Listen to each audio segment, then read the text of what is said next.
വൈദ്യുതിയെ കുറിച്ചിട്ടാണ് നമ്മൾ ഈ പാഠത്തിൽ പഠിക്കാൻ പോകുന്നത്. പാഠത്തിന്റെ പേരെന്താണ്? ധാരാവൈദ്യുതി അല്ലെ. ഇവിടെ കണ്ട ഒരു സർക്യൂട്ട് കൊടുത്തിട്ടുണ്ട്.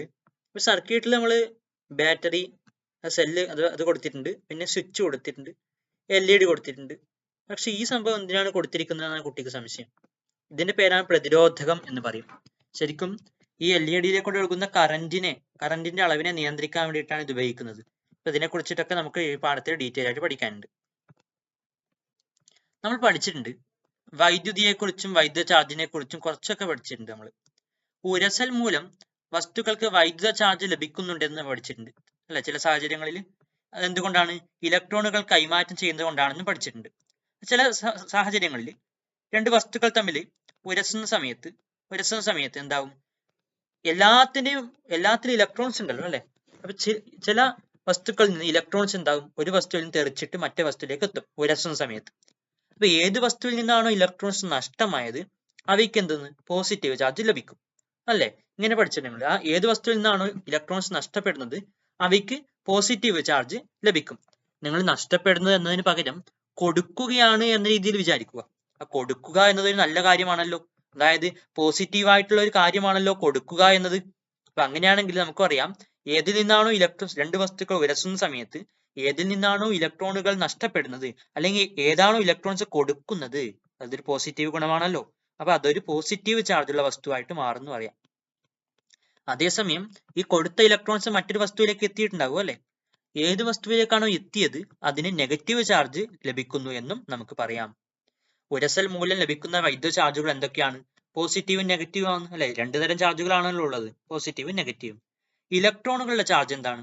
ഇലക്ട്രോണുകൾക്ക് എപ്പോഴും നെഗറ്റീവ് ചാർജ് ആണ്. ഓക്കെ. വൈദ്യുത ചാർജിന്റെ യൂണിറ്റ് നിങ്ങൾ പഠിച്ചിട്ടുണ്ട്, കൂളോം അല്ലെ. എന്താണ്? കൂളോം എന്നതാണ് വൈദ്യുത ചാർജിന്റെ യൂണിറ്റ്. അപ്പൊ അതിനെ നമുക്ക് C, ക്യാപിറ്റൽ ലെറ്റർ C എന്ന ഒരു സിമ്പൽ കൊണ്ട് നമുക്ക് സൂചിപ്പിക്കാം, കൂളോം. ഓക്കെ. ഇവിടെ കണ്ടോ ഒരു കപ്പാസിറ്റർ കൊടുത്തിട്ടുണ്ട്. ഈ കപ്പാസിറ്ററിന്റെ ടെർമിനലുകൾ, അതായത് ഈ പോയിന്റ്സ് ഉണ്ട്, ഈ ടെർമിനലുകളായിട്ട് ഒരു LED കണക്ട് ചെയ്തിട്ടുണ്ട്. അപ്പൊ അങ്ങനെയാണെങ്കിൽ കപ്പാസിറ്റർ എന്ന് വെച്ചാൽ ഒരു വൈദ്യുത ചാർജ് സ്റ്റോർ ചെയ്യുന്നത് തന്നെയാണ്. പക്ഷെ ബാറ്ററിയെ പോലെ കുറേ സമയത്തേക്ക് അത് വൈദ്യുതി പ്രവാഹം ഉണ്ടാക്കുന്നില്ല. പകരം ഒരു നിമിഷ നേരത്തേക്ക്, കുറച്ച് സമയത്തേക്കാണ് ഈ കപ്പാസിറ്റർ വൈദ്യുതി ഉണ്ടാക്കുന്നത് അല്ലെ, ചാർജ് കൊടുക്കുന്നത് എന്ന് പറയാം. ഇവിടെ കണ്ടോ, ഇവിടെ എന്താണ് നിരീക്ഷണം? കപ്പാസിറ്ററുമായിട്ട് ഒരു LED ബൾബ് ഇതുപോലെ കണക്ട് ചെയ്താൽ എന്താണ് നിരീക്ഷണം? LED കുറച്ച് സമയത്തേക്ക് പ്രകാശിച്ചിട്ട് പിന്നെ കെടുന്നു. എന്താണ്? നിമിഷ നേരത്തേക്ക് LED പ്രകാശിച്ചിട്ട് കെടുന്നു.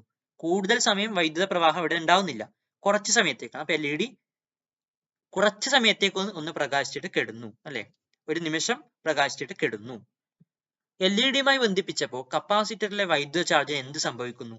ഈ വൈദ്യുത ചാർജ് LED-യിലേക്ക് കൂടി ഒഴുകുന്നു അല്ലെ. ഈ ചാർജ് LED-യിലേക്ക് കൂടി ഒഴുകിയിട്ട് നിർവീരീകരിക്കപ്പെടുന്നു എന്ന് പറഞ്ഞാൽ മതി. ഈ ക്രമീകരണത്തിൽ LED തുടർച്ചയായിട്ട് പ്രകാശിക്കാത്തതിന് കാരണം എന്തായിരിക്കും? ഇവിടെ തുടർച്ചയായിട്ടുള്ള ഒരു ചാർജിന്റെ ഒഴുക്ക് സാധിക്കുന്നില്ല, അല്ലെങ്കിൽ തുടർച്ചയായിട്ടുള്ള ഒരു വൈദ്യുത പ്രവാഹം ഇവിടെ ഉണ്ടാകുന്നില്ല കപ്പാസിറ്ററുമായിട്ട് കണക്ട് ചെയ്തപ്പോൾ. ഇനി ഇതേപോലെ ഒരു സെല്ല്, ഒരു ബട്ടൺ സെല്ല് കണ്ടോ, വാച്ചിലൊക്കെ ഉണ്ടാകുന്ന സെല്ലാണല്ലോ ഇത്. ഇത്തരം ഒരു സെല്ലുമായിട്ടാണ് കണക്ട് ചെയ്തെങ്കിലോ LED തുടർച്ചയായിട്ട് പ്രകാശിക്കും കുറേ സമയത്തേക്ക് അല്ലെ.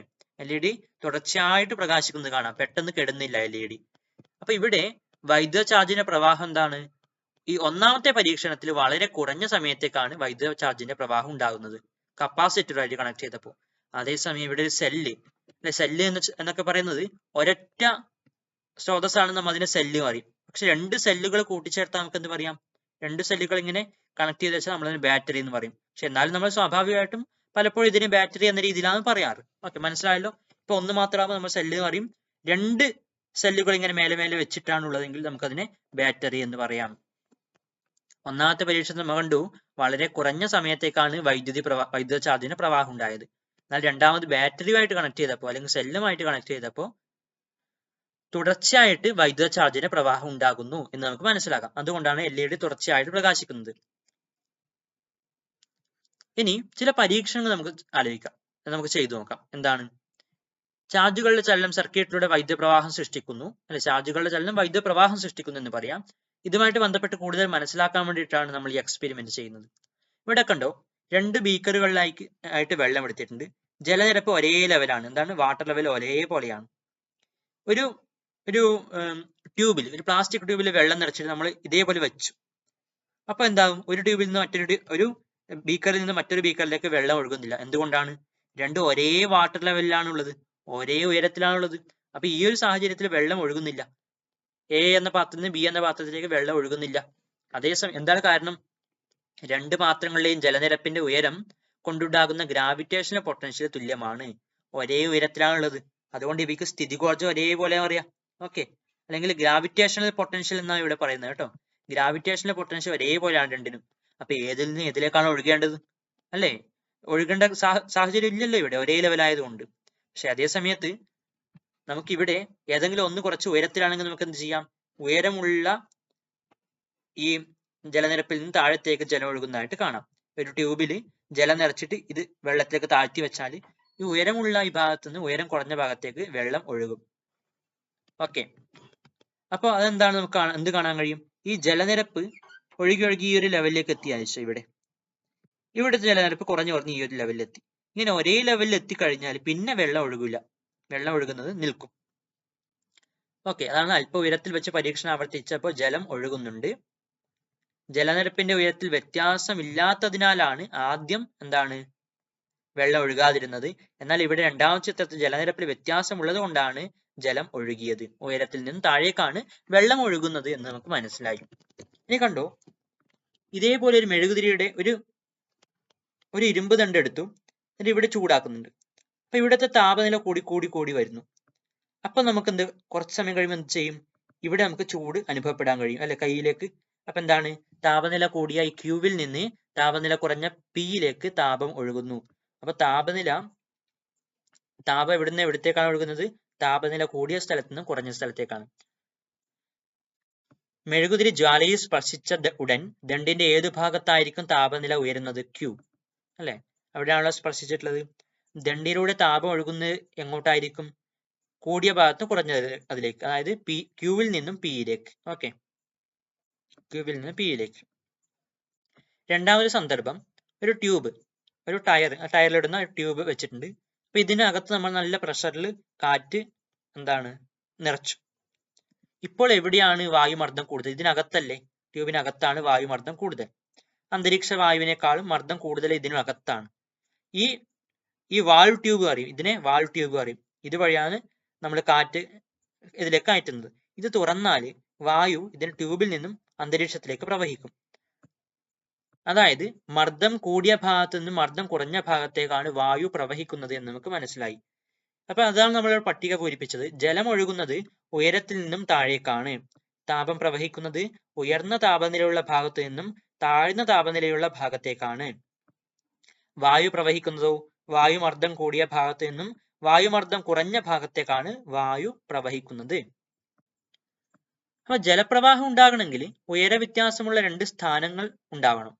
അതേപോലെ താപപ്രവാഹം ഉണ്ടാകണമെങ്കിലോ താപനിലയിൽ വ്യത്യാസമുള്ള രണ്ട് സ്ഥാനങ്ങൾ ഉണ്ടാവണം. വായുപ്രവാഹം ഉണ്ടാവണമെങ്കിൽ മർദ്ദത്തിൽ വ്യത്യാസമുള്ള രണ്ട് മേഖലകൾ ഉണ്ടാവണം. അതേപോലെ വൈദ്യുത പ്രവാഹത്തിന്റെ കാര്യവും നമ്മൾ ചർച്ച ചെയ്യും. ഓക്കെ,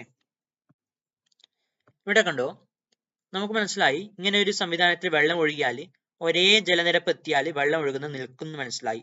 അതേസമയത്ത് ഇവിടെ ജലനിരപ്പ് കൂടുന്തോറും ഇവിടുന്ന് വീണ്ടും വെള്ളം എടുത്ത് നമ്മൾ ഇതിലേക്ക് തന്നെ ഒഴിക്കുന്നു വിചാരിച്ചൊരു മോട്ടോർ ഉപയോഗിച്ച്. അപ്പോൾ എന്താവും? ഈ ഒഴുക്ക് തുടർച്ചയായിട്ട് സാധിക്കും, അല്ലെ? നിങ്ങൾ വലിയ വലിയ മാളിലോ അല്ലെങ്കിൽ ലോഡ്ജിലോ ഒക്കെ കണ്ടിട്ടുണ്ടാവും ഒരു വെള്ളച്ചാട്ടം, അതിനുള്ളിൽ വെള്ളച്ചാട്ടം. എന്താണ്? ഉയരത്തിൽ നിന്ന് വെള്ളം താഴേക്ക് ഒഴുകി വരുന്നുണ്ടാവും. അപ്പൊ ഒരു മോട്ടോർ ഉപയോഗിച്ച് എന്താവും? ഈ ഒഴുകിയ വെള്ളത്തിന് വീണ്ടും അവരെന്ത് ചെയ്യും? മുകളിലേക്ക് തന്നെ എത്തിക്കും. അപ്പൊ വീണ്ടും വെള്ളം ഒഴുകും. തുടർച്ചയായിട്ട് ഒരു ജലപ്രവാഹം ഇങ്ങനെ പുറമേ ഒരു പമ്പ് ഉപയോഗിക്കുന്നതുകൊണ്ട് നമുക്ക് ഉണ്ടാക്കാൻ കഴിയും. എന്തായിരിക്കും കാരണം? ഇവിടെ ബാഹ്യ ഊർജ സ്രോതസ്സായ പമ്പിന്റെ പ്രവർത്തനമാണ് എ, ബി എന്നീ പാത്രങ്ങളിലെ ജലനിരപ്പുകൾ തമ്മിലുള്ള ഉയര വ്യത്യാസം നിലനിർത്താൻ വേണ്ടി സാധിച്ചത്. അതുകൊണ്ടാണ്. അതുമൂലം ജലപ്രവാഹം തുടർച്ചയായി സാധ്യമാകുന്നു. ഒരു സർക്യൂട്ടിലൂടെയുള്ള വൈദ്യുത ചാർജുകളുടെ പ്രവാഹം സാധ്യമാക്കുന്നത് എങ്ങനെയാണ്? ചാർജുകൾ ഉണ്ട്, ചാർജുകളുടെ ഒഴുക്കിനാണ് വൈദ്യുത പ്രവാഹം എന്ന് പറയുന്നത്. അപ്പൊ വൈദ്യുത ചാർജുകളുടെ പ്രവാഹം സാധ്യമാകുന്നത് എങ്ങനെയാണ്? പൊട്ടൻഷ്യൽ വ്യത്യാസം എന്നൊരു കാര്യമാണ് പറയുന്നത്. നേരത്തെ നമ്മൾ പറഞ്ഞത് ഉയര വ്യത്യാസം അല്ലെ ഗ്രാവിറ്റേഷണൽ പൊട്ടൻഷ്യൽ വ്യത്യാസം പറഞ്ഞു, പിന്നെ താപവ്യത്യാസം പറഞ്ഞു, അതേപോലെ വായുമർദ്ദത്തിലെ വ്യത്യാസവും പറഞ്ഞു. വൈദ്യുത ചാർജുകളുടെ പ്രവാഹത്തിന്റെ കാര്യം എടുക്കുമ്പോൾ ഇവിടെ പൊട്ടൻഷ്യൽ വ്യത്യാസം എന്നൊരു ടേമാണ് വരുന്നത്. ഓക്കെ, ഇങ്ങനെ ഒരു സർക്യൂട്ട് ഉണ്ട്. ഒരു ബൾബിന്റെ സിമ്പിളാണ് ഇത് കേട്ടോ. ഇത് ബൾബ്, ഇവിടെ സ്വിച്ച് ആണ്. അപ്പൊ ഈ സ്വിച്ച് നിങ്ങൾ ഓൺ ചെയ്താൽ ഇവിടെ ബൾബ് പ്രകാശിക്കുമോ? ഇല്ല. ഇവിടെ ബാറ്ററിയും സെല്ലൊന്നും ഇല്ലല്ലോ ഇവിടെ. അപ്പൊ എന്താ, ബൾബ് പ്രകാശിക്കില്ല. എന്തുകൊണ്ടാണ്? ബൾബ് പ്രകാശിക്കണമെങ്കിൽ ബൾബിലൂടെ വൈദ്യുത ചാർജുകളുടെ പ്രവാഹം ഉണ്ടാകണമല്ലോ. പക്ഷെ ഇവിടെ സി, ഡി എന്നീ ബിന്ദുക്കൾ തമ്മിൽ പൊട്ടൻഷ്യൽ വ്യത്യാസം നിലനിൽക്കുന്നില്ല. അതായത് പൊട്ടൻഷ്യൽ വ്യത്യാസം ഇല്ല സി, ഡി എന്നീ ബിന്ദുക്കൾക്കിടയിൽ. അപ്പൊ എന്താവും, ഏതിൽ നിന്ന് ഏതിലേക്കാണ് വൈദ്യുത ചാർജ് ഒഴുകേണ്ടത്? ഇങ്ങനെ ഒഴുകുമോ? ഇല്ല. അല്ലെങ്കിൽ ഇങ്ങനെ ഒഴുകുമോ ചാർജ്? ഈ ഒരു ഡയറക്ഷൻ ഒഴുകുമോ? ഇല്ല. അതായത് ഇവിടെ പൊട്ടൻഷ്യൽ വ്യത്യാസം ഇല്ല എന്ന് പറയാം. അതുകൊണ്ട് ഇവിടെ എന്താണ്, വൈദ്യുത ചാർജ് ഒഴുകുന്നില്ല. അതുകൊണ്ട് ബൾബ് പ്രകാശിക്കുന്നില്ല. നിങ്ങൾക്കറിയാലോ, ചുമ്മാ ഒരു ബൾബ് എടുത്തിട്ട് അതിന് രണ്ട് സൈഡിലും വയർ കണക്ട് ചെയ്താൽ ബൾബ് കത്തില്ല. ഓക്കെ, അതേസമയം ഒരു ബാറ്ററി ആയിട്ട് കണക്ട് ചെയ്താൽ ബൾബ് കത്തും. ഇപ്പൊ ഇത്തരം സാഹചര്യങ്ങളിൽ പൊട്ടൻഷ്യൽ വ്യത്യാസം നിലനിർത്തുന്നതിന് പര്യാപ്തമായ ഒരു ബാഹ്യ സ്രോതസ് ആവശ്യമാണ്. എന്ന് വെച്ചാൽ ബാറ്ററിയോ അങ്ങനെ എന്തെങ്കിലും ആവശ്യമാണ്. എന്താണ് പൊട്ടൻഷ്യൽ വ്യത്യാസം എന്ന് ചോദിച്ചാൽ, ഒരു സർക്യൂട്ടിലെ ഒരു ബിന്ദുവിൽ നിന്ന് മറ്റൊരു ബിന്ദുവിലേക്ക് യൂണിറ്റ് ചാർജിനെ ചലിപ്പിക്കാൻ. യൂണിറ്റ് ചാർജ് പറഞ്ഞാൽ ഒരു കൂളോം ചാർജ് എന്ന് പറയാം അല്ലെ. യൂണിറ്റ് ദൂരം എന്ന് പറഞ്ഞാൽ 1 മീറ്റർ, യൂണിറ്റ് മാസ് പറഞ്ഞാൽ 1 കിലോഗ്രാം. അതേപോലെ യൂണിറ്റ് ചാർജ് പറഞ്ഞാൽ 1 കൂളോം. യൂണിറ്റ് ചാർജിനെ ചലിപ്പിക്കാൻ, ഇങ്ങനെ ഒരു പോയിന്റിൽ നിന്ന് മറ്റൊരു പോയിന്റിലേക്ക് യൂണിറ്റ് ചാർജിനെ ചലിപ്പിക്കാൻ വേണ്ടി ആവശ്യമായ പ്രവൃത്തിയുടെ അളവിനെ പറയുന്നതാണ് അവയ്ക്കിടയിലുള്ള പൊട്ടൻഷ്യൽ വ്യത്യാസം എന്ന്. ഓക്കെ, അങ്ങനെ തന്നെ പഠിക്കുക. ഓക്കെ, ഒരു ബിന്ദുവിൽ നിന്ന് മറ്റൊരു ബിന്ദുവിലേക്ക് യൂണിറ്റ് ചാർജിനെ ചലിപ്പിക്കാൻ ആവശ്യമായ പ്രവൃത്തിയുടെ അളവ്, അതിനെയാണ് പൊട്ടൻഷ്യൽ വ്യത്യാസം എന്ന് പറയുന്നത്. ഒരു വൈദ്യുത സർക്യൂട്ടിലെ രണ്ട് ബിന്ദുക്കൾക്കിടയിൽ പൊട്ടൻഷ്യൽ വ്യത്യാസം നിലനിർത്താൻ ഉപയോഗിക്കുന്ന ഊർജ സ്രോതസ്സിനെ പറയുന്ന പേരാണ് വൈദ്യുത സ്രോതസ് അല്ലെ, വൈദ്യുതിയുടെ സ്രോതസ്. ഓക്കെ, എന്താണ്, രണ്ട് ബിന്ദുക്കൾക്കിടയിൽ പൊട്ടൻഷ്യൽ വ്യത്യാസം നിലനിർത്താൻ ആവശ്യമായ ഊർജ സ്രോതസ്സിനെ പറയുന്നതാണ് വൈദ്യുത സ്രോതസ്. ഒരു വൈദ്യുത സ്രോതസ്സിൽ നിന്ന് സർക്യൂട്ടിലേക്ക് വൈദ്യുത പ്രവാഹം ഇല്ലാത്ത സാഹചര്യത്തിൽ അതിന്റെ ടെർമിനലുകൾ തമ്മിലുള്ള പൊട്ടൻഷ്യൽ വ്യത്യാസമാണ് ആ വൈദ്യുത സ്രോതസ്സിന്റെ വിദ്യുത് ചാലക ബലം.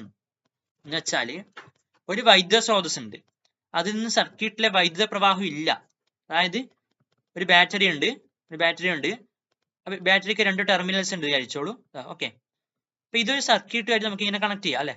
കുറെ വയറൊക്കെ ഉണ്ടാവും, അതിലേക്കൂടെ കണക്ട് ചെയ്തിട്ട് ഇങ്ങനെ വീണ്ടും ഇവിടത്തേക്ക് കണക്ട് ചെയ്താൽ, മറ്റൊരു പോയിന്റിലൂടെ കണക്ട് ചെയ്താൽ ഇതിലേക്കൂടെ വൈദ്യുത പ്രവാഹം ഉണ്ടാകും. പക്ഷെ അതേസമയം വൈദ്യുത പ്രവാഹം ഇല്ലാത്ത സാഹചര്യത്തിൽ ഇങ്ങനെ സർക്യൂട്ട് കണക്ട് ചെയ്തിട്ടില്ല. അപ്പൊ ഇത്തരം ഒരു സാഹചര്യത്തിൽ ഇതിന്റെ ടെർമിനലുകൾക്കിടയിൽ ഒരു പൊട്ടൻഷ്യൽ വ്യത്യാസം ഉണ്ടാവും. അപ്പൊ ഇത്തരം സാഹചര്യത്തിലുള്ള പൊട്ടൻഷ്യൽ വ്യത്യാസമാണ് അതിന്റെ വിദ്യുത് ചാലക ബലം അല്ലെങ്കിൽ EMF എന്ന് പറയുന്നത്, ഇലക്ട്രോമോട്ടീവ് ഫോഴ്സ്. മനസ്സിലായല്ലോ? എന്താണ്, ഒരു വൈദ്യുത സ്രോതസ്സിൽ നിന്ന് സർക്യൂട്ടിലേക്ക് വൈദ്യുത പ്രവാഹം ഇല്ലാത്ത സാഹചര്യത്തിൽ അതിന്റെ ടെർമിനലുകൾക്കിടയിൽ, ആ 2 ടെർമിനലുകൾക്കിടയിലുള്ള പൊട്ടൻഷ്യൽ വ്യത്യാസമാണ് ആ വൈദ്യുത സ്രോതസ്സിന്റെ വിദ്യുത് ചാലക ബലം എന്ന് പറയുന്നത്. അല്ല, ഒരു ബാറ്ററി എടുത്തിട്ട് ആ ബാറ്ററിയെ സർക്യൂട്ടുമായിട്ട് കണക്ട് ചെയ്തിട്ടില്ല എന്ന് വിചാരിച്ചോളൂ, ചുമ്മാ ബാറ്ററി വെച്ചത്. ഈ ബാറ്ററിയുടെ പൊട്ടൻഷ്യൽ വ്യത്യാസം എത്രയാണെന്ന് നമ്മൾ വോൾട്ട് മീറ്റർ എന്നൊരു ഉപകരണം ഉപയോഗിച്ച് അളക്കുന്നു. നമ്മൾ ഇങ്ങനെ കണക്ട് ചെയ്ത് അളക്കുന്നു. അപ്പൊ അത്തരം സാഹചര്യത്തിൽ കാണുന്നതാണ് അതിന്റെ EMF എന്ന് പറയുന്നത്. അതുകൊണ്ട് വൈദ്യുത സ്രോതസ്സിനെ EMF-ന്റെ സ്രോതസ് എന്നും നമുക്ക് പറയാം. വൈദ്യുത സ്രോതസ്സിനെ EMF-ന്റെ സ്രോതസ് എന്നും നമുക്ക് പറയാം. വൈദ്യുത പ്രവാഹമുള്ള സർക്യൂട്ടിലെ ഏതെങ്കിലും 2 ബിന്ദുക്കൾക്കിടയിലുള്ള പൊട്ടൻഷ്യൽ വ്യത്യാസത്തെ നമ്മൾ വോൾട്ടേജ് എന്നും പറയാറില്ല. എപ്പോഴാണ് വൈദ്യുത പ്രവാഹമുള്ള സർക്യൂട്ടിലെ ഏതെങ്കിലും 2 ബിന്ദുക്കൾക്കിടയിലുള്ള പൊട്ടൻഷ്യൽ വ്യത്യാസത്തെ നമുക്ക് വോൾട്ടേജ് എന്നും പറയാം. ഇത് നിങ്ങൾക്ക് പരിചിതമായ ഒരു ടേം ആയിരിക്കും അല്ലെ, വോൾട്ടേജ്. EMF-ന്റെയും പൊട്ടൻഷ്യൽ വ്യത്യാസത്തിന്റെ യൂണിറ്റ് എന്താണ്? വോൾട്ട് എന്നതാണ്. Symbol capital letter V. Potential വ്യത്യാസം അളക്കാൻ ഉപയോഗിക്കുന്ന ഒരു ഉപകരണമുണ്ട്, അതിനെ പറയുന്ന വോൾട്ട് മീറ്റർ അല്ലെ. സിമ്പിൾ അല്ലേ? എന്താണ് യൂണിറ്റ്? വോൾട്ട്. അളക്കുന്ന ഉപകരണം വോൾട്ട് മീറ്റർ. ഒരു ബിന്ദുവിൽ നിന്ന് മറ്റൊരു ബിന്ദുവിലേക്ക് 1 കൂളോം വൈദ്യുത ചാർജ് എത്തിക്കാൻ, എന്താണ് 1 കൂളോം വൈദ്യുത ചാർജ് എത്തിക്കുന്നു. 1 കൂളോം വൈദ്യുത ചാർജ് എത്തിക്കാൻ ചെയ്യുന്ന പ്രവൃത്തി 1 ജൂൾ ആണെങ്കിൽ എന്താണ് 1 ജൂൾ ആണ് ആ പ്രവൃത്തി ചെയ്യുന്നതെങ്കിൽ ആ ബിന്ദുക്കൾ തമ്മിലുള്ള പൊട്ടൻഷ്യൽ വ്യത്യാസം 1 വോൾട്ട് ആയിരിക്കും. ഓക്കെ, പൊട്ടൻഷ്യൽ വ്യത്യാസം കാണേണ്ട ഇക്വേഷൻ ഇതാണ്, പ്രവൃത്തി ഹരിക്കണം ചാർജ് അല്ലെ. പൊട്ടൻഷ്യൽ വ്യത്യാസം V എന്ന് വെച്ചാൽ പ്രവൃത്തി വർക്ക് ഡിവൈഡഡ് ബൈ ചാർജ്, ചാർജിന്റെ സിമ്പിൾ Q. യൂണിറ്റ് ആണെങ്കിലോ പൊട്ടൻഷ്യൽ വ്യത്യാസത്തിന്റെ യൂണിറ്റ് എന്താണ് V. ഓക്കെ, V എന്ന് പഠിക്കും, എന്താണ് വോൾട്ട് എന്ന് പറയും. ഓക്കെ, ഇവിടെ നമുക്ക് പൊട്ടൻഷ്യൽ വ്യത്യാസത്തിന്റെ യൂണിറ്റ് കാണാം. പ്രവൃത്തിയുടെ യൂണിറ്റ് നമുക്കറിയാലോ, എന്താണ് ജൂൾ എന്ന് പഠിച്ചിട്ടുണ്ട്. പ്രവൃത്തിയുടെ യൂണിറ്റ് ജൂൾ ഡിവൈഡഡ് ബൈ ചാർജിന്റെ യൂണിറ്റ് C, കൂളോം. അപ്പൊ അങ്ങനെയാണെങ്കിൽ ജൂൾ പെർ കൂളോം അതിനെ പറയുന്ന പേരാണ് വോൾട്ട്. ഓക്കെ, പൊട്ടൻഷ്യൽ വ്യത്യാസത്തിന്റെ യൂണിറ്റ് എന്താണെന്ന് പറഞ്ഞാൽ വോൾട്ട്. പൊട്ടൻഷ്യൽ വ്യത്യാസത്തിന്റെ സിമ്പലും V തന്നെയാണ്, അതിന്റെ യൂണിറ്റും V തന്നെയാണ്. ഓക്കെ, എളുപ്പമല്ലേ.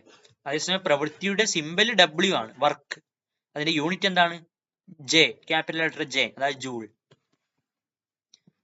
അലസാൻഡ്രോ വോൾട്ട എന്ന ശാസ്ത്രജ്ഞനോടുള്ള ആദരസൂചകമായിട്ടാണ് ഈ പേര് നൽകിയത്. EMFന്റെ ഒരു സ്രോതസ്സാണ് സാധാരണ ഉപയോഗിക്കുന്ന ടോർച്ച് സെല്ല്. ടോർച്ച് സെല്ല് ഒരു EMFന്റെ സ്രോതസ്സാണ്, അല്ലെങ്കിൽ വൈദ്യുത സ്രോതസ്സാണ്. മറ്റു സെല്ലുകൾ എന്തൊക്കെയാണ്? ബട്ടൺ സെൽ, വാച്ചിലൊക്കെ ഉപയോഗിക്കുന്ന ബട്ടൺ പോലെയുള്ള സെൽ. പിന്നെ mobile phone cell, okay, mobile phone battery. ഇവ ഓരോന്നിലുള്ള ഊർജ്ജമാറ്റം എന്താണ്? ടോർച്ച് സെല്ല് അതായത് ഡ്രൈ സെല്ല് എന്ന് പറയും. ഇതിൽ സംഭരിച്ചു വെച്ചിരിക്കുന്ന രാസോർജ്ജത്തെ വൈദ്യുതോർജ്ജമാക്കി മാറ്റുന്നു. ജനറേറ്ററിലോ ജനറേറ്റർ കറങ്ങിയിട്ട് വൈദ്യുതോർജ്ജം ഉണ്ടാകുന്നു, അതായത് യാന്ത്രികോർജ്ജം വൈദ്യുതോർജ്ജമാക്കുന്നു. ബട്ടൺ സെല്ല് പറഞ്ഞാൽ ഇതേ സംഭവം തന്നെയാണ്, എന്താണ് രാസോർജ്ജം വൈദ്യുതോർജ്ജമാക്കുന്നത് തന്നെയാണ് ബട്ടൺ സെല്ലും. ഓക്കെ ഓക്കെ സോളാർ സെല്ലോ, സോളാർ സെൽ എന്നാൽ വെയിലത്ത് വെച്ചിട്ട് നമ്മൾ അതിൽ നിന്ന് വൈദ്യുതി ഉണ്ടാക്കുന്നതല്ലേ, അതായത് സൗരോർജം വൈദ്യുതോർജ്ജമാക്കുന്നു. ഏതില്? Solar cell. ഓക്കെ, ഇനി നോക്കിക്കോളൂ. EMFന്റെ സ്രോതസ്സായിട്ട് ഉപയോഗിക്കാവുന്ന ആദ്യത്തെ ഉപകരണം രൂപകൽപ്പന ചെയ്തത് അലസാൻഡ്രോ വോൾട്ട എന്ന ശാസ്ത്രജ്ഞനാണ്. എന്താണ് EMFന്റെ സ്രോതസ്സായിട്ട് ഉപയോഗിക്കാവുന്ന ആദ്യത്തെ ഉപകരണം? എന്താണ് അതിന്റെ പേര്? വോൾട്ട സെൽ. വോൾട്ട സെൽ ആദ്യത്തെ ഉപകരണം EMFന്റെ സ്രോതസ്സായിട്ട് ഉപയോഗിക്കാൻ കഴിയുന്നത്. ഒരു ലഘു വോൾട്ട സെൽ നമുക്ക് നിർമ്മിക്കുന്ന പരീക്ഷണ കൊടുത്തിട്ടുള്ളത്. ബീക്കറിലെടുത്ത ഇലക്ട്രോലൈറ്റായ സൾഫ്യൂരിക് ആസിഡിൽ സിങ്ക് ദണ്ട്, കോപ്പർ ദണ്ട് എന്നിവ താഴ്ത്തി വയ്ക്കാൻ പറഞ്ഞിട്ടുണ്ട്. ചിത്രത്തിൽ കാണുന്ന പോലെ എന്താണ് നേർപ്പിച്ച സൾഫ്യൂരിക് ആസിഡ് ബീക്കറിലെടുത്തു, ഒരു കോപ്പർ ദണ്ടും സിങ്ക് ദണ്ടും താഴ്ത്തി വെച്ചിട്ടുണ്ട്. ഒരു വയറ് ഇങ്ങനെ കണക്ട് ചെയ്തിട്ട് പൊട്ടൻഷ്യൽ വ്യത്യാസം അളക്കുന്ന വോൾട്ട് മീറ്റർ ആയിട്ട് കണക്ട് ചെയ്തിട്ടുണ്ട്. ഓക്കെ, എന്താണ് നിരീക്ഷണം നിങ്ങൾ കാണുന്നത്? ഇവിടെ രാസപ്രവർത്തനം നടക്കുന്നതിന് ഭാഗമായിട്ട് വൈദ്യുതി ഉണ്ടാകുന്നുണ്ട്. ഓക്കെ, അപ്പൊ എന്താ ഈ വോൾട്ട് മീറ്ററിന്റെ സൂചി ചലിക്കുന്നതായിട്ട് കാണാം. എന്താണ് നിരീക്ഷണം? വോൾട്ട് മീറ്ററിന്റെ സൂചി ചലിക്കുന്നു. ഇവിടെ നേർപ്പിച്ച സൾഫ്യൂരിക് ആസിഡുമായിട്ട് സിങ്ക് പ്രവർത്തനത്തിൽ ഏർപ്പെടുന്നതിന്റെ ഭാഗമായി കൈമാറ്റം ചെയ്യപ്പെടുന്ന ഇലക്ട്രോണുകൾ ബാഹ്യ സർക്യൂട്ടിലേക്ക് കൂടി പ്രവഹിച്ചത് കൊണ്ടാണ് ഈ വോൾട്ട് മീറ്ററിലെ സൂചി വിഭ്രംശിച്ചത്. ഇവിടെ കോപ്പർ ദണ്ട് വൈദ്യുത ചാർജുകളുടെ ഉയർന്ന നിലയിലും സിങ്ക് ദണ്ട് താഴ്ന്ന ഊർജ നിലയിലുമാണുള്ളത്. ആയതിനാൽ ബാഹ്യ സർക്യൂട്ടിൽ കോപ്പർ ദണ്ടിൽ നിന്ന് സിങ്ക് ദണ്ടിലേക്കാണ് വൈദ്യുത പ്രവാഹം ഉണ്ടാകുന്നത് നമുക്ക് പറയാം. ഓക്കെ,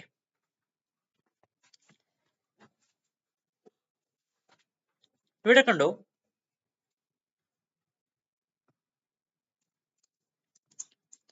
ഇവിടെ സിങ്കിന് പകരം മഗ്നീഷ്യം ഉപയോഗിച്ച് വോൾട്ട് മീറ്ററിന് പകരം ഒരു LED ബന്ധിപ്പിക്കുക എന്ന് പറഞ്ഞിട്ടുണ്ട്.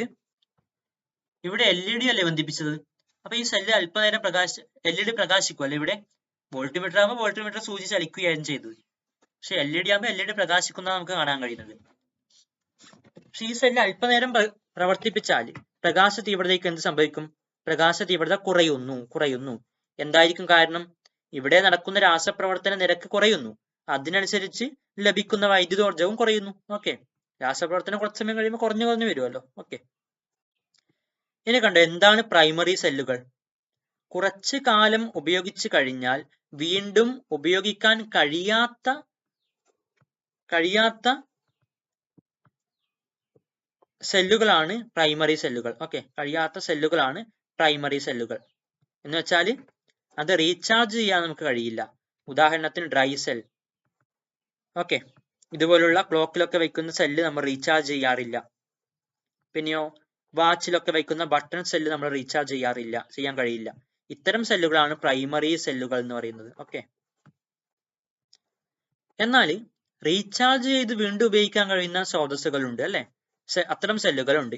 ഇത്തരം സെല്ലുകളെ പറയുന്ന പേരാണ് സെക്കൻഡറി സെല്ലുകൾ എന്ന് പറയും. എന്താണ്? റീചാർജ് ചെയ്യാൻ കഴിയുന്ന സെല്ലുകളാണ് സെക്കൻഡറി സെല്ലുകൾ. ഉദാഹരണം എന്ത് പറയാം നമുക്ക്? മൊബൈൽ ഫോണിന്റെ ബാറ്ററി നമ്മൾ ചാർജ് ചെയ്യും അല്ലെ, റീചാർജ് ചെയ്യാറുണ്ട്. ഈ സെക്കൻഡറി സെല്ലുകൾ സംഭരണ സെല്ലുകൾ എന്നും അറിയപ്പെടുന്നു. ബാറ്ററി ഞാൻ നേരത്തെ പറഞ്ഞ കാര്യമാണ്, ഒന്നിലധികം സെല്ലുകളെ ക്രമീകരിച്ച് ഒറ്റ വൈദ്യുത സ്രോതസ്സായിട്ട് ഉപയോഗിക്കുന്ന സംവിധാനമാണ് ബാറ്ററി. ഓക്കെ, സെക്കൻഡറി സെല്ലുകൾ, അതായത് ബാറ്ററികൾക്ക് കൂടുതൽ ഉദാഹരണങ്ങൾ ഇവിടെ എഴുതാൻ പറഞ്ഞിട്ടുണ്ട്. സെക്കൻഡറി സെല്ലുകൾക്ക് ഉദാഹരണം പറഞ്ഞിട്ടുണ്ട്. എന്തൊക്കെയാണ്? മൊബൈൽ ബാറ്ററി അല്ലെ, സെക്കൻഡറി സെല്ലാണ്, റീചാർജ് ചെയ്യാം.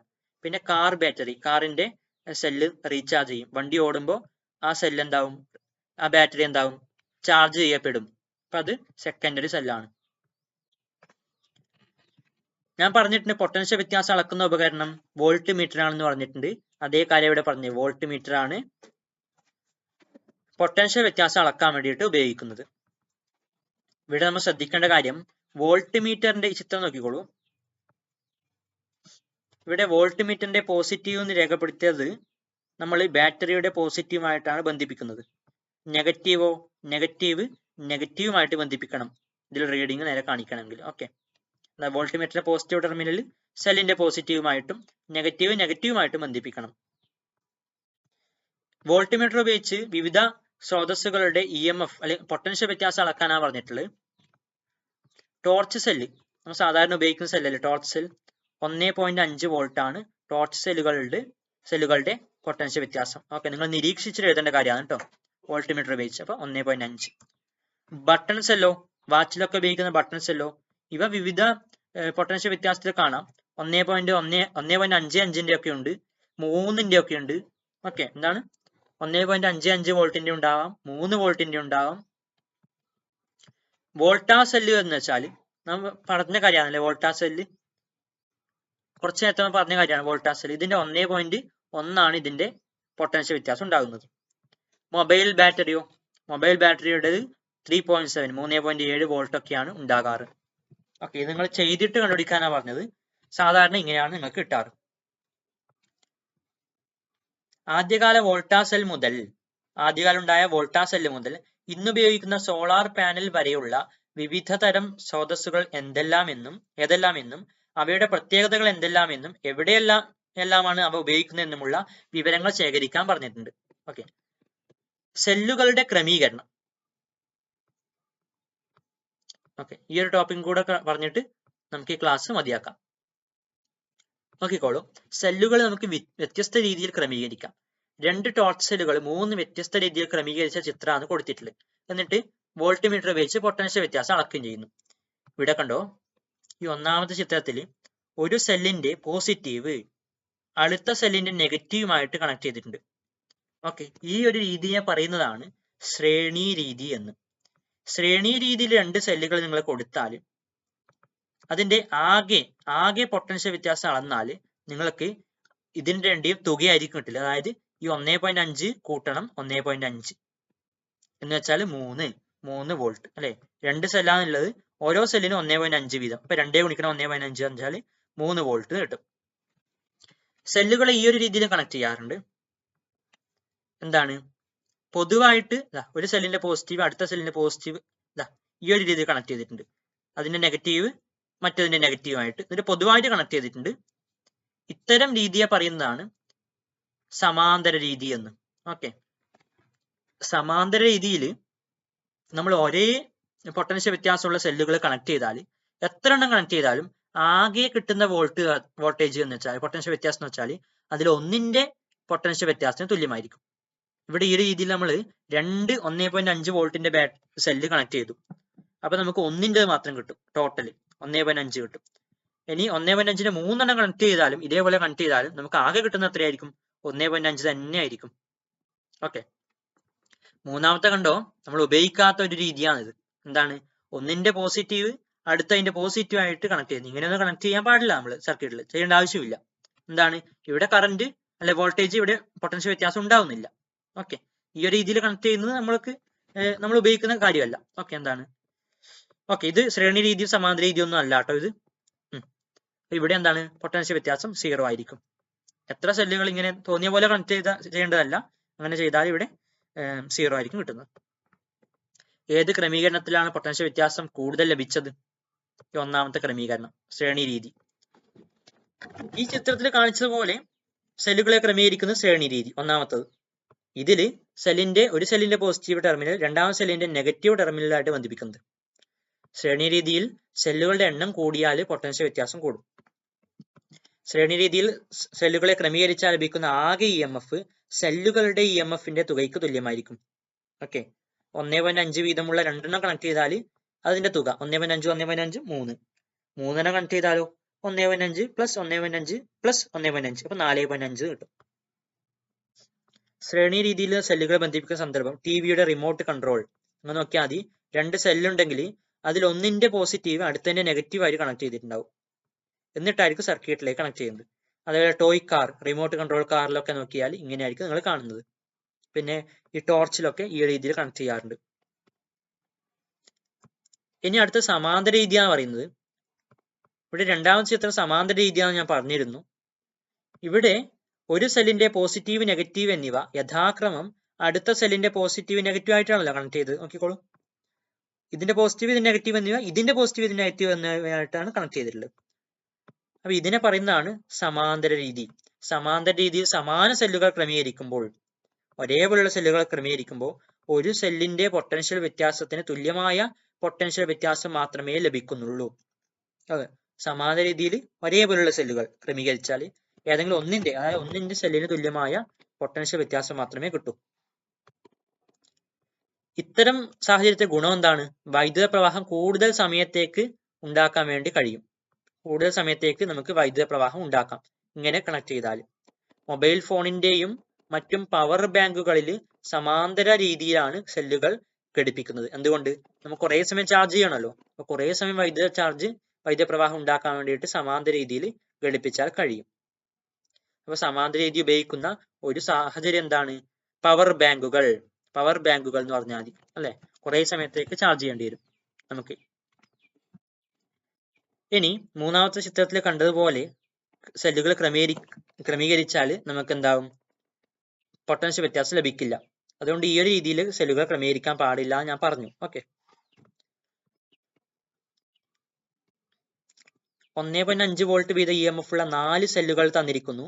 ഇവ ഉപയോഗിച്ചുണ്ടാക്കാവുന്ന പരമാവധി പൊട്ടൻഷ്യൽ വ്യത്യാസം എത്രയാണ്? പരമാവധി കിട്ടുന്നത് എപ്പോഴാണ്? ശ്രേണി രീതിയിൽ കണക്ട് ചെയ്യുമ്പോഴാണ് അല്ലേ. അപ്പൊ 4 സെല്ലുകൾ ഉണ്ട്. അപ്പൊ 1.5 കൂട്ടണം 1.5, അതായത് 1.5 കൂട്ടണം 1.5 കൂട്ടണം 1.5 കൂട്ടണം 1.5, അതായത് 4 തവണ കൂട്ടണം അല്ലെ. 4.15 4 ഗുണിക്കണം 1.5. അപ്പൊ എത്രയാണ്? 1.5 ഗുണിക്കണം 4 ഗുണിക്കണം 1.5 എന്ന് വെച്ചാൽ 6 ആണ്. 6 വോൾട്ട് അല്ലെ. ഇങ്ങനെ പോയിന്റ് ഗുണിക്കാൻ അറിയില്ലെങ്കിൽ നിങ്ങൾ ഇങ്ങനെ ചെയ്താൽ മതി. 4 ഗുണിക്കണം 15 എത്ര? 60. പക്ഷെ ഇവിടെ ഒരു സംഖ്യ കഴിഞ്ഞിട്ട് ഒരു പോയിന്റ് ഉണ്ട്. എന്നാൽ ഇവിടെ 0 കഴിഞ്ഞിട്ട് ഇപ്പുറം ഒരു പോയിന്റ് ഇടണം. അപ്പൊ അങ്ങനെ നിങ്ങൾക്ക് 6 മാത്രം കിട്ടുന്നത്. 6.0, അതായത് 6. ഓക്കെ, ഇനി 9 വോൾട്ട് ഇതിന്റെ ക്രമീകരണ രീതി ചിത്രീകരിക്കാൻ പറയുന്നുണ്ട്. ഇതേപോലെ തന്നെയാണ്, ഈ ചിത്രം പോലെ തന്നെയാണ് ശ്രേണി രീതിയിൽ. പക്ഷെ ഇവിടെ 4 ബാറ്ററി പറഞ്ഞിട്ടുണ്ട് അല്ലെ.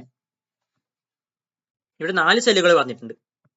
ഓക്കെ, ഇവിടെ എത്രയാണ്? 3 എണ്ണമാണ് ചിത്രത്തിലുള്ളത്. പക്ഷേ ചോദ്യത്തിൽ 4 എണ്ണം ക്രമീകരിക്കാൻ പറഞ്ഞിട്ടുണ്ട്. അപ്പൊ ഇതിന് പകരം 4 എണ്ണം ഉള്ള ചിത്രം വരക്കണം. ഓക്കെ, ഇതേപോലെയാണ് വരച്ചാൽ മതി. ഇനി കണ്ടോ, 9 വോൾട്ടിന്റെ ബാറ്ററിയിൽ എത്രയാണ്? 9 വോൾട്ടിന്റെ ബാറ്ററിയാണ്. അപ്പൊ ടോട്ടൽ 9 വോൾട്ട് കിട്ടുന്നുണ്ട്. സമാനമായ 6 സെല്ലുകൾ ശ്രേണി രീതിയിൽ ഘടിപ്പിച്ചിട്ടുണ്ട്. ഓക്കെ, പക്ഷെ അതിൽ ഒന്നിന്റെ എത്രയാണെന്ന് നമുക്ക് അറിയില്ല. അങ്ങനെയാണെങ്കിൽ ഒരു സെല്ലിന്റെ EMF എത്രയാണ് ചോദ്യം. നോക്കിക്കോളൂ, 6 സെല്ലുകളാണ് കണക്ട് ചെയ്തത്. അതിൽ ഒന്നിന്റെ എനിക്ക് അറിയില്ല. അറിയാത്തത് ഞാൻ X ആയിട്ട് എടുത്തു. ഓക്കെ, നമുക്ക് അറിയാം എന്താണ്? 6 ഗുണിക്കണം X ചെയ്താൽ നമുക്ക് കിട്ടുന്ന ഉത്തരം 9 ആണ്. അപ്പൊ അങ്ങനെയാണ് 9. ഈ X എത്രയാണ്? X മാത്രം ഇവിടെ വയ്ക്ക്. എന്നിട്ട് ഈ 6നെ 9ന്റെ അടിയിലേക്ക് ഇട്ടോളൂ. ഓക്കെ, ഇവിടെ ഗുണിക്കണ 6 എന്ന് ഹരിക്കണ 6 ആവും. അത് 9 ഹരിക്കണ 6 ചെയ്താൽ കിട്ടും 1.5. 1/5 കിട്ടും. 9 ഗുണിക്കണം 6, 9 ഹരിക്കണം 6, 9 ഹരിക്കണം 6. 9 എത്ര 6 ഉണ്ട്? 1, 6. ഓക്കെ, 9 6 കുറച്ചാൽ നമുക്ക് കിട്ടും 3. ഈ 3ൽ 6 പോവില്ലല്ലോ, അപ്പൊ ഇവിടെ ഒരു പോയിന്റ് ഇടാം. എന്നിട്ട് ഇവിടെ ഒരു 0 ഇട്ട് കൊടുക്കാം. 30 എത്ര 6 ഉണ്ട്?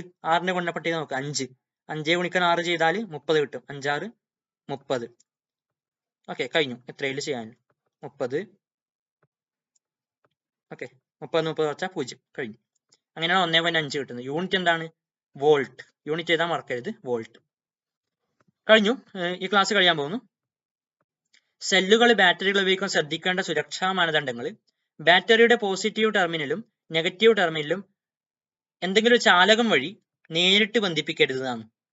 അതായത് ഷോർട്ട് സർക്യൂട്ട് ചെയ്യരുത്. ഓക്കെ, ഒരു ബാറ്ററി ഉണ്ട്. ഓക്കെ, ഇവിടെ ഒരു ബാറ്ററി ഉണ്ട് ചോദിച്ചോ.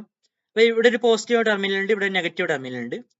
അപ്പൊ ഈ രണ്ട് ടെർമിനലും ഡയറക്റ്റ് ഷോർട്ട് സർക്യൂട്ട് ചെയ്തുകൂടാ, സ്പാർക്ക് വരാൻ ചാൻസ് ഉണ്ട്. ഓക്കെ, അതാ ഒന്നാമത് പറഞ്ഞു. രണ്ടാമത് പറഞ്ഞ എന്താണ്? വായിലിടുകയോ ചവക്കുകയോ ചെയ്യരുത്. ഓക്കെ, ഇത് മിഠായി ഒന്നും അല്ലല്ലോ, അപ്പോൾ നമുക്കറിയാം ഇത് വായിലിട്ട് ചവക്കാനൊന്നും പാടില്ല. ഓക്കെ, കാരണം അതിൽ എന്തൊക്കെയോ ഘടകങ്ങളുണ്ട്, അത് അത്ര നല്ലതല്ല. ഓക്കെ, നിങ്ങൾ ചെയ്യാത്ത കാര്യമാണെന്ന് അറിയാം, ഇവിടെ കൊടുത്തത് കൊണ്ട് പറഞ്ഞു തന്നേ ഉള്ളൂ. പിന്നെയോ, ഉപയോഗത്തിലുള്ള ബാറ്ററി കൂടുതൽ ചൂടാകുന്ന സന്ദർഭം ഉണ്ടായാൽ ഉപയോഗം ഒഴിവാക്കണം. മൊബൈലൊക്കെ ചൂടാവുന്നുണ്ടെങ്കിൽ തൽക്കാലം മതിയാക്കണം ഉപയോഗം, അത്ര തന്നെ. വെള്ളം, തീ എന്നിവ ബാറ്ററിയുമായിട്ട് സമ്പർക്കത്തിൽ വരുന്ന സാഹചര്യം എന്താക്കണം? ഒഴിവാക്കണം. പിന്നെ എന്താണ് പറഞ്ഞിട്ടുള്ളത്? ബാറ്ററികളിൽ വിവിധങ്ങളായ ലോഹങ്ങൾ അടങ്ങിയിട്ടുണ്ട്. ഇവ ഹാനികരമാണ്, അതുകൊണ്ട് ശ്രദ്ധാപൂർവ്വം നിർമ്മാർജ്ജനം ചെയ്യണം. ഇവയൊക്കെ വേസ്റ്റുകളാണ്, അല്ലെ, ഇലക്ട്രോണിക് വേസ്റ്റുകളാണ്. ചുമ്മാ വലിച്ചെറിയാൻ പാടില്ല. അതിൻ്റെതായ രീതിയിൽ എന്താണ്? നിർമ്മാർജ്ജനം ചെയ്യണം. ഇനി വൈദ്യുത പ്രവാഹ തീവ്രത എന്ന ഒരു ടോപ്പിക്കാണ്. Okay, let's discuss it in next class. Thank you.